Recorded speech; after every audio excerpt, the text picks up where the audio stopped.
Welcome to the next episode of Borrowed Destinies audiobook. Enjoy. Chapter 4. The Deal. Very well, Malik says as the walls of the hut begin to shift behind him. Reality bends to his will, creating a doorway leading to the realm of Vodun Ventures itself. Uncertain, Kera tightens her grip on Gole's hand as they watch the doors form, their hearts racing together. To their surprise, the door fits neatly into the walls of the hut, as if it has always been there.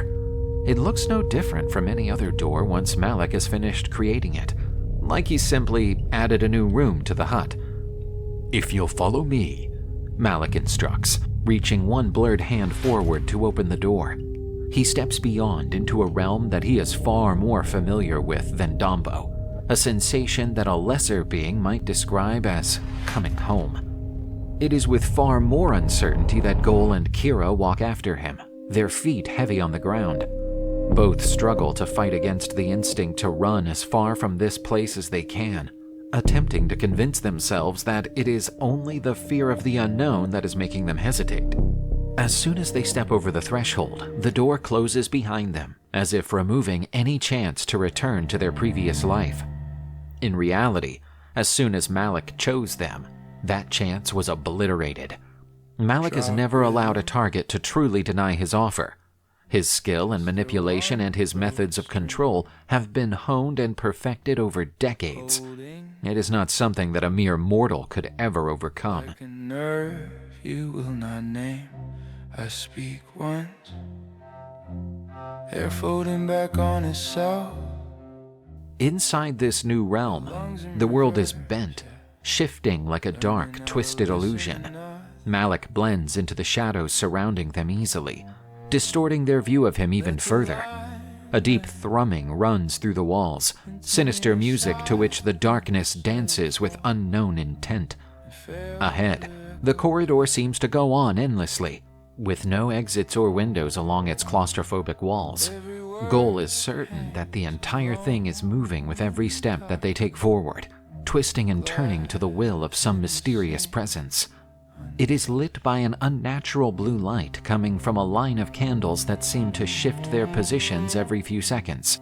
"Do not fall behind," Malik warns firmly, "or you will remain lost for eternity." He moves through the labyrinthine corridors with grace and ease, a far cry from the confused stumbling of the wavering duo behind him. It matters not. If they are lost, then Vodun Ventures will simply claim them both, and Malik will set out on his mission once more. He already has more targets in mind. Gole and Kera clutch onto one another, hoping that this decision will not come to haunt them. They are aware that they cannot turn back. The door has completely disappeared. They are tethered now to Malik, and he is their only hope of coming out of this place alive. Around them, the building itself seems to pulse with malevolent energy, its very architecture changing and warping in response to their movements. The power that they can sense beneath their feet is terrifying, and Gole is already beginning to regret his agreement to this contract. Kera, however, is walking forward with stoic courage, refusing to even consider whether this choice could have been the wrong one. She might not entirely trust Malik, but even in this dark place, he is the only light of hope that she has for Gole. "We will arrive shortly," Malik announces after what seems like an eternity of winding corridors and shifting walls. "Please ensure that you show the leader of Vodun Ventures the appropriate respect." This instruction is laced with more danger than anything he has previously said. The threat of disobedience lies deep beneath its surface. Malik will take the head of anyone who does not show Azura Grimthorn the reverence that she deserves. Should he disappoint her, he knows that a similar fate will await him. Azura wins loyalty not only through power and influence, but also through fear. One step out of line would likely see even her greatest allies lose their heads. Ahead, a new door appears, one trimmed in gold and threaded with intricate embellishments of silver. It opens, without a single touch, into a grandiose hall unlike anything either Kera or Gole have ever seen. The room is massive, bigger than any single building in Dombo, adorned with opulent furnishings and shimmering treasures. The air here is thick with silence, untold secrets, and sheer anticipation. Both Kera and Gole find themselves awestruck by the incredible glamour that stretches out before them. They step through the door, which closes on the winding corridors behind them, and stare at the glimmering riches that surround them now.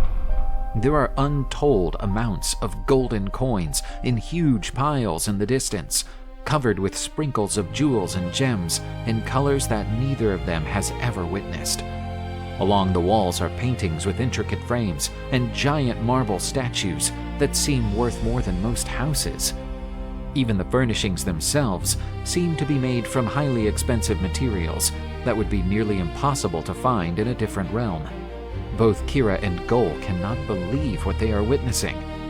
Still, they do not release one another's hands, worried that this might still simply be a trap. "You must come with me," Malik announces, his eyes capturing Kera with their power. "Azura Grimthorn will speak with you personally." "She's not going anywhere alone," Gole replies pointedly, staring at the still shadowy silhouette of the Grim Harbinger. "Either I go with her, or she stays right here." Despite the fact that neither of them can truly see it, Malik raises an eyebrow. "You can both stay, but you cannot leave. If you don't comply, you are welcome to starve to death in this room." Gole turns to where the door should be, but it is gone. There seems to be no way out. The room itself is so vast that there seems to be no end in sight. Gole wonders if that is an illusion, or simply that the sheer size of this place is incomprehensible. It is a realm where truth seems to be constantly hidden beneath either magic or deceit. Their only choice, if they want to live, is to follow Malik's demands. "Fine," Gole breathes, hesitantly letting go of Kira's hand. "Mother, I will wait for you." "An attendant will join you shortly," Malik says, pointing toward a door that is formed in the far wall. "Do not attempt to escape. It would be most unwise." Gole does as he is told with a great deal of hesitation, hoping that he will see his mother again.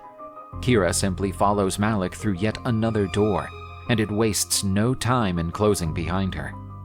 This room, though smaller than the immense hall behind them, is no less grandiose. It is filled to the brim with priceless furnishings and decorations in gold and silver, and its floors are covered in soft velvet rugs. Kera can't help but stare, infatuated by the wealth she is witnessing. It is so far removed from her reality in Donbo that she can scarcely believe it is even real. She wonders how long she must stay here. Her stomach growls with hunger, but that's something she does not dare to mention. She is certain that Vodun Ventures' generosity would stretch that far, and she does not want to seem entitled. "You may take a seat," Malik instructs. He seems to be the only source of shadow in the room, a stark vision against the shimmering of its contents. "Wait for Azura. When she enters, I expect you to bow before her." Kera, too enthralled by her surroundings to notice the veiled threat in Malik's words, sinks into one of the many sofas. Her weary bones are enveloped by its soft embrace, and it seems to pull the exhaustion from her very soul. No place that she had ever been seated in could compare to this. She wonders if that is what paradise is, like an endless world of comfort and ease, with only gold and velvet surrounding you. She sighs, closing her eyes for a moment to enjoy the sensation. It is with her sense of sight removed that she finally notices an enigmatic presence looming over her. It is undeniable, pervasive, and threading itself through every inch of this place. With anxiety rushing into her throat and into her lungs, Kera opens her eyes and sits up straight, wishing that this feeling of dread would disappear. However, now that she's realized its proximity, she cannot shake it. She swallows, glancing to where the door to this room too has disappeared. She is trapped, with nothing to eat and nothing to drink, but she is also aware that that fact alone is not the source of the fear that now crawls its way through her limbs. She is certain that she will not die here, for then the entire process would have been useless. But there are many terrible things that could happen without death being part of them. "Gole?" she asks, looking at the intimidating figure of Malik, still hovering in the corner. "He is safe," Malik replies simply, as if it were a silly question to ask. "You will see him when we are finished here." In another room, where Gole awaits his fate, the expression of wealth is dialed down somewhat, but still almost deafeningly loud. Gole sits on the nearest chair, his eyes pinned to the wall from which he is certain he entered this place. Beside him hovers a figure similar in appearance to Malik, though much smaller and quite silent. Gole's heart feels as if there is a vice tightening around it. Has he brought his mother into a trap? Every tendon in his body is screaming at him to run, to get himself out of this oppressive atmosphere. But he remains seated, his muscles tight, and his hands gripping the chair's silver arms. If he does attempt to escape, there is no telling what will happen to Kera. Gole also believes Malik's explanation that escape would be impossible. There is nothing that Gole can do but wait. For how long, he does not know. Meanwhile, Kera waits almost as apprehensively for the soul trader Azura. She must be much more powerful than Malik if she commands his complete loyalty. "Stand and bow before her greatness," Malik instructs after what seems like hours of waiting, though Kera cannot be sure. Time seems distorted in this place. Kera obeys, knowing that she has no other choice, and bends forward to the floor as loose strands of graying hair fall around her face. She holds her breath as she senses an opening forming in the wall and hears the light footsteps of a woman entering. "Malik, you know how I feel about you flaunting your shadow form in front of me." Her voice seems to carry an aura of power and mystique, permeated by the presence that Kera has felt run so strongly throughout the entire building. "And you, human, you may get up now. Take a seat. Be comfortable." Kira's knees feel weak as she stands back on her feet, as if the very being of Azura is pressing down on her soul. She glances up to face the witch, her entire body reeling with apprehension. This is the first time that Kera witnesses Malik's human form, as the tendrils of shadow pull away from him and drip back into the world around them. Now he is even more unsettling, his eyes glowing with a fierce light and his shoulders and body shrouded in a robe darker than anything Kera has ever witnessed before. Even so, his intimidating presence is dwarfed by the sheer power exuded by Azura. Her eyes seem to pierce into Kera's soul, her dark hair flooding over her shoulders like the deepest waters of the ocean. She wears a black robe too, though hers is covered in sigils and symbols of living silver, seeming to move as she does. Her movements are mesmerizing, capturing Kera's gaze and luring her into an almost hypnotic state. Kera falters, sinking into the sofa once more, as she was told to do. She is grateful. If she had been made to stand throughout this interaction, she is not certain that her legs would have remained steady. "Malik has told me of your predicament," Azura says, as she steps further into the room with a flowing elegance that makes it seem as if she is floating above the ground. "We want to accept the trade," Kera answers in a whisper, afraid to raise the volume of her voice any higher. Azura smiles, a lingering expression that imprints itself on Kera's soul. "I'm well aware of that." "What do I have to do?" Kera asks, imagining blood rituals and sacrifices in her fragile mind. Azura regards the woman before her as desperate, like so many others. They are so easy to manipulate and bend to your will when you have the means to offer them paradise. So many have refused before, only to give in once their lives trembled and threatened to fall apart. Every time they come before Azura, they have that same look on their faces. Fear, enthrallment, and hope blended into a beauty that Azura never tires of. "Before we get to that, why don't we talk a little?" Azura says, wanting to play with her target a bit more. "Tell me, Kera, do you know how you are going to die?"